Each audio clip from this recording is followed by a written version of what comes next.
আসসালামু আলাইকুম এভরিওয়ান। এই শীতের মধ্যে আমি আর আমার আম্মু ঠিক করলাম যে খিচুড়ি খাবো।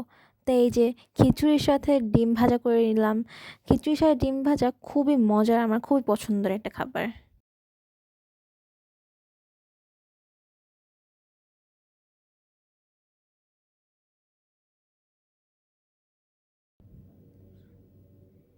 ডিম ভাজা শেষ করে নিয়ে নিলাম বেগুন ভাজা। নর্মালি আমার বেগুন ভাজা তেমন একটা ভালো লাগে না, কিন্তু বিশ্বাস করো খিচুড়ির সাথে ডিম এই বেগুন ভাজা খেতে আমার খুবই খুবই খুবই ভালো লাগছে।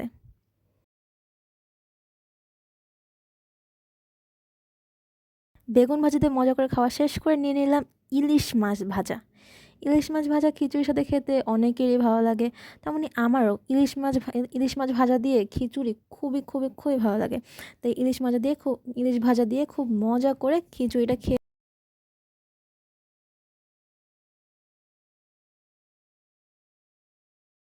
ইলিশ মাছ ভাজা শেষ করে নিয়ে নিলাম গরুর মাংসের এই বিশাল বড় নলিটা। গরুর মাংসটা এত সফট হয়েছে, এত মজা হয়েছে যে ধরার সাথে সাথে পুরো খুলে যাচ্ছিল। নরমালি আমার গরুর মাংসের সাথে খিচুড়ি খুবই ভালো লাগে। তো এটাও আমার খুবই ভালো লাগছে, গরুর মাংসের সাথে খিচুড়ি। আর এই নলিটা এত মজা, বিশেষ করে এই নলির মধ্যে থেকে যেটা বের হয় না, সেটা আমার খুবই খুবই খুবই ভালো লাগে। এই দেখো, অনেকটা বের হয়েছে। এই নলিটা না অনেক বড় ছিল। আমার খুবই ভালো লাগছে এটা।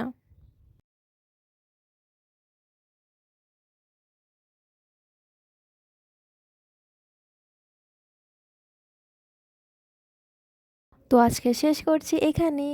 সবাইকে আল্লাহ হাফেজ।